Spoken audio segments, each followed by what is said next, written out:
کتنی بھی غریبی، کیسی بھی پریشانی آ جائے، آپ اللہ پر پختہ یقین رکھیں۔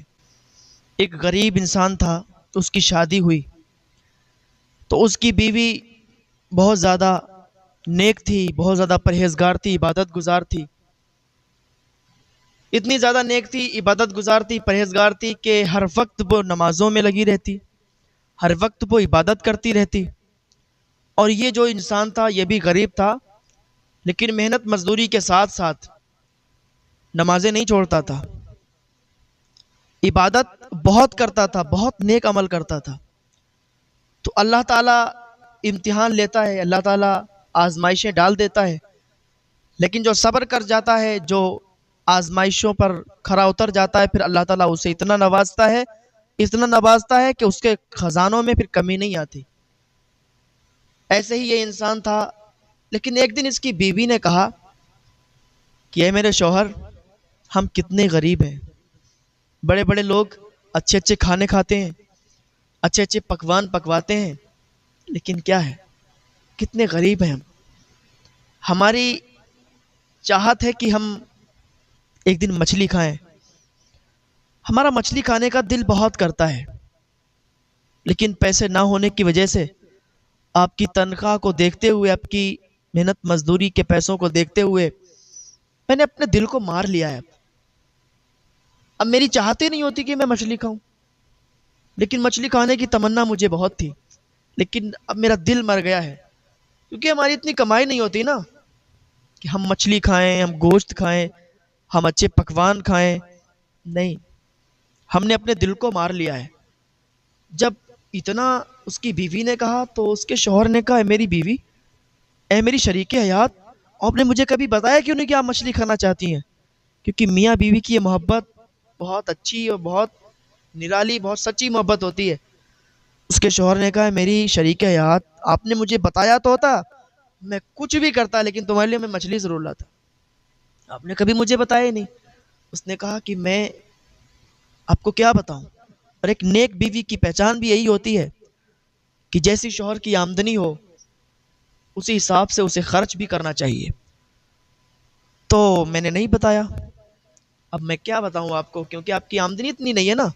اس نے کہا، میری شریکت، آپ نے مجھے بتایا تو ہوتا، میں رات دن ایک کر دیتا، لیکن تمہارے لیے میں مچھلی ضرور لاتا۔ کچھ بھی نہیں، ابھی کچھ دیر نہیں ہوئی ہے، میں تمہارے لیے مچھلی لاؤں گا، میں محنت کروں گا، مزدوری کروں گا، لیکن تمہارے لیے مچھلی لاؤں گا۔ دوسرے دن وہ گھر سے نکل گیا کام کی تلاش میں، لیکن کوئی کام نہیں ملا۔ گزر رہا تھا تو مچھلی کی دکان راستے میں ہی پڑی۔ مچھلی والے سے کہنے لگا، بھائی صاحب، مچھلی کتنے کی دی؟ اس نے ریٹ بتایا۔ کہ اس مچھلی کو حاصل کرنے کے لیے میرے پاس پیسے نہیں ہیں، آپ مجھے کوئی کام دے سکتے ہیں کہ جس سے یہ مچھلی مجھے مل جائے؟ اس نے کہا، ہاں میرے پاس ایک کام ہے جو میں تمہیں دے سکتا ہوں۔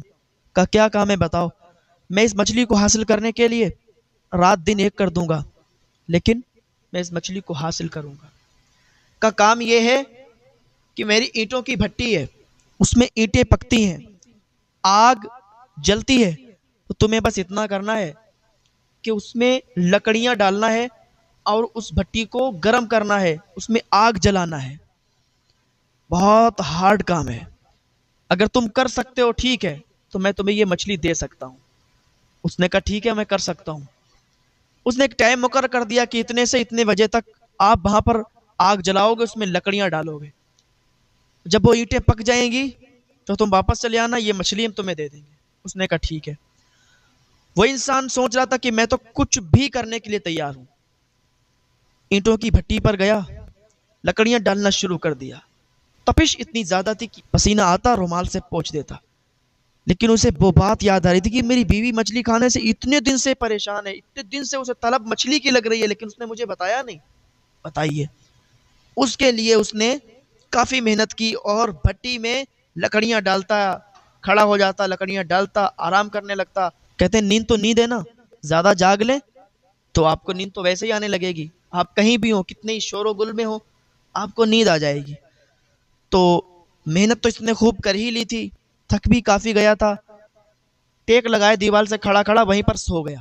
جیسے ہی یہ سویا تو اس کا پیر پھسل گیا، پیر پھسلا تو بھٹی کے اندر گرا، جا کے جلتی ہوئی تیز لپٹوں والی بھٹی، تیز آگ والی بھٹی میں جب یہ گرا تو اللہ کے حکم سے وہ آگ پھولوں میں تبدیل ہو گئی، وہ آگ پھول بن گئی، اور اس کے اندر ایک مکان اسے نظر آیا۔ اس نے آنکھ کھول کر دیکھا، ایک خوبصورت گھر نظر آیا، تو دیکھنے لگا کہ یہ گھر کس کا ہے، تو پوچھنے لگا کہ یہ گھر کس کا ہے، تو آواز آئی کہ یہ گھر اس کا ہے جو اللہ کی رضا پر راضی رہتا ہے، جو صبر کرتا ہے، جو بندہ اللہ کی رضا پر راضی رہتا ہے، شکر ادا کرتا رہتا ہے، یہ گھر اس کو ملتا ہے۔ تو اس نے کہا یہ تو بہت اچھا گھر ہے، تو بہت حسین گھر ہے۔ ابھی اتنا کہا تھا کہ اللہ کے حکم سے یہ واپس آ گیا، ایک ایسی ہوا آئی کہ اس کو اس ہوا نے واپس کر دیا، اور یہ جہاں پر کھڑا تھا وہیں پر آ کے کھڑا ہو گیا، اور اس کی آنکھ کھل گئی۔ گویا کہ یہ سب اس کی جان بوجھ میں ہوا، لیکن اس کو لگا کہ شاید میں نے سپنا دیکھا ہے۔ آنکھ کھلی تو لگا کہ شاید سپنا دیکھا ہے، تو جانے کے بعد اسی دکاندار کے پاس گیا، کہا صاحب میں نے آپ کا کام کر دیا ہے، جو آپ نے جس ٹائم تک مجھے بتایا تھا میں نے وہ کام کر دیا ہے، اب مجھے مچھلی دے دیجئے۔ تو اس نے کہا ٹھیک ہے، سڑی گلی ایک مچھلی پڑی ہوئی تھی، وہ اس نے اسے دے دی، کہا لے جاؤ۔ وہ خوشی خوشی گھر لایا، سوچا آج میں اپنی بیوی کی تمنا پوری کر دوں گا۔ میری بیوی نے کتنی دنوں سے چاہت رکھی تھی کہ وہ مچھلی کھائے گی، آج میری بیوی دیکھ کر بہت خوش ہوگی۔ وہ تھیلی میں مچھلی لا رہا تھا، گھر پر لایا، بیوی کو دی، تو بیوی بہت خوش ہو گئی کہ میرے شوہر آپ نے کر دکھایا، میری تمنا بہت دن کی تھی مچھلی کھانے کی، لیکن آج میں اتنا خوش ہوں کہ آپ کو کچھ بتا نہیں سکتی، آپ نے میری تمنا پوری کر دی۔ کہا ہے میری شریک ہاتھ، آپ نے اگر مجھے پہلے ہی بتایا ہوتا نا تو میں آپ کو پہلے ہی کھلا دیتا۔ کہ کوئی نہیں، دیر سے آئی ہے تو کیا ہوا، کوئی بات نہیں، ابھی بنا کر پھر ساتھ میں کھائیں گے۔ اس کی بیوی نے جیسے اس مچھلی کو کاٹا، تو کاٹنے کے بعد ایک عجیب منظر دیکھا۔ جیسے ہی مچھلی کٹی اور جیسے مچھلی کاٹنے کے بعد اس نے اندر دیکھا تو اس میں ایک بہت ہی خوبصورت موتی پڑا ہوا تھا۔ اس کی بیوی نے وہ موتی اٹھایا، دیکھا یہ کیا چیز ہے، اپنے شوہر کے پاس گئی، کہا دیکھو مچھلی کاٹ رہی تھی اس کے اندر یہ موتی نکلا، اور یہ موتی مجھے تو قیمتی لگ رہا ہے۔ اس نے کہا اچھا چلو میں دیکھتا ہوں، ابھی باہر جاتا ہوں اور کسی سے معلوم کرتا ہوں اس کی قیمت کیا ہے۔ اس نے موتی لیا اور سونار کی دکان پر گیا۔ سونار کی دکان پر جانے کے بعد اس نے سونار کو وہ موتی دکھایا۔ سونار نے موتی دیکھا، چونک گیا، اوہ تمہیں موتی کہاں سے ملا؟ کہ مجھے یہ مت پوچھو، مجھے یہ بتاؤ اس کی قیمت کیا ہے۔ کہا رے تم قیمت کی بات کرتے ہو، ہزاروں دکانیں سونے کی، سوناروں کی ہزاروں دکانیں مل کے بھی یہ موتی کی قیمت ادا نہیں کر سکتی۔ ہزاروں دکانوں کا سونا آپ لے لو تب بھی اس موتی کی قیمت پوری نہیں ہوگی، اتنا مہنگا موتی ہے یہ، تمہیں کیا معلوم ہے، بہت مہنگا موتی ہے۔ وہ خوش ہو گیا کہ اتنا مہنگا موتی اور مجھے مل گیا۔ اس نے کہا اچھا ادھر لاؤ موتی۔ موتی لیا، کہ کوئی بات نہیں میں اس کو بیچوں گا نہیں ابھی، پہلے اپنی بیوی سے مشورہ کر لوں۔ کہا میرے بھائی یہ تو بتاؤ تمہیں ملا کہاں؟ کہا یہ مت پوچھو، یہ میری وراثت میں مجھے ملا ہے، یہ مت پوچھو یہ موتی کس کا ہے، بیچوں گا تو تمہیں بتا دوں گا۔ کہ بھاگتا دوڑتا بیوی کے پاس آئے، میری شریک ہے سنو تو، یہ موتی اتنا قیمتی ہے کہ سونار کہتا ہے کہ ہزاروں دکانیں، ہزاروں دکانوں کا سونا مل کر بیچ کر بھی اس کی قیمت ادا نہیں کر سکتا۔ کہا اچھا اتنا قیمتی ہے، کہا چلو اس کو بیچ دیتے ہیں۔ اس کی بیوی نے کہا پاگل ہو گئے، اس کو بیچ دیتے؟ نہیں۔ کہا ارے دیر سے صبر کرنے کے بعد مجھے یہ موتی ملا، اب ہم لوگ مالدار ہو جائیں گے، ہماری ٹکر کا شہر میں کوئی نہیں ہوگا، اور تم کہتی ہو کہ اسے بیچنا نہیں ہے۔ اس کی نیک بیوی تھی، عبادت گزار بیوی تھی۔ کہا ہے میرے شوہر آپ بھول رہے ہو، شاید آپ اتنے نیک ہو، آپ اتنے نیک دل ہو، پھر بھی آپ کو ایک بات یاد نہیں آتی، پھر بھی آپ ایک بات کا اندازہ نہیں لگا سکتے۔ کہا کیا؟ کہا یہ اتنا قیمتی موتی ہے، یہ کسی کا موتی گم ہو گیا ہوگا جو مچھلی کے پیٹ میں آیا ہے، ضرور یہ دریا میں کسی کا موتی گر گیا ہوگا، مچھلی کے پیٹ میں آ گیا، اب یہ ہمارے پاس آیا تو ہمارا یہ فرض بنتا ہے کہ ہم اس موتی کو اس کے مالک تک پہنچائیں۔ اس نے کہا ہم اس کے مالک کو ڈھونڈیں گے کیسے؟ کہا سنو یہ موتی بہت قیمتی ہے، اس کا جو بھی مالک ہوگا دریا کے پاس ڈھونڈتا ڈھونڈتا ضرور آئے گا، کیوں نہ ہم اپنا بوریا بسترا اٹھائیں اور دریا کے کنارے ایک جھوپڑی لگا دیں اور ہم اس کا انتظار دیکھیں جس کا یہ موتی ہے۔ کتنے نیک لوگ تھے یہ، کتنے نیک، اگر کسی کو 10,000 روپے بھی پڑے مل جائے نا تو وہ فوراً چٹ کر جاتا ہے، فوراً کھا جاتا ہے۔ یہ تو اتنا قیمتی اس دور میں انہیں ملا کہ گاؤں میں کیا پورے علاقے میں ان جیسا مالدار کوئی نہیں ہوتا۔ لیکن یہ نیک تھے، اللہ پر بھروسہ رکھنے والے، اللہ پر یقین کرنے والے اور اللہ کے نیک بندے تھے، جو انہوں نے کہا کہ نہیں، اس کو بیچنا نہیں ہے، بہت قیمتی موتی ہے، یہ واپس کرنا ہے۔ ورنہ سوچتے کہ دریا میں گرا، مچھلی کے پیٹ سے نکلا، کہاں کسی کو ڈھونڈیں گے، چلو بیچ دیتے ہیں اور اس کی رقم کو لے لیتے ہیں۔ لیکن نہیں، اللہ کے نیک بندے ہوتے ہیں، ان کا یہی تو صبر آزمایا جاتا ہے۔ یہ صبر کرنے والے بندے تھے، تو صبر کا پھل تو ویسے ہی میٹھا ہوتا ہے۔ دریا کے کنارے بوریا بسترا لگا دیا، جھوپڑی ڈال لی، 10 سال گزار دیے انہوں نے۔ 10 سال انہوں نے اپنے سے زیادہ موتی کی حفاظت کی کہ کبھی اس کا مالک آ گیا تو اس کو اس کا موتی دینا پڑے گا، ورنہ ہم اللہ کے یہاں منہ کیا دکھائیں گے؟ اس کے مالک نے اگر پوچھ دیا کہ مولا ان لوگوں نے یہ میرا موتی لے لیا تھا، ہم ان کو کیا منہ دکھائیں گے؟ اللہ کو کیا منہ دکھائیں گے؟ نہیں۔ 10 سال گزار دیے۔ 10 سال کے بعد حضرت خضر علیہ السلام آئے، دروازہ ان کا کھٹکھٹایا، اندر آئے تو جیسے ہی اندر آئے کہا سنو، وہ موتی تمہارے پاس ہے؟ جیسے ہی موتی کا نام سنا تو بیوی کھٹ سے بولی ہاں ہاں، وہی موتی نا جو 10 سال پہلے گر گیا تھا آپ کا، وہی موتی ہے میرے پاس، ابھی نکال کے دیتی ہوں۔ حضرت خضر علیہ السلام انسانی صورت میں تھے، انسانی شکل میں تھے۔ کہا کس کا موتی؟ وہ موتی میرا نہیں ہے۔ کہا پھر؟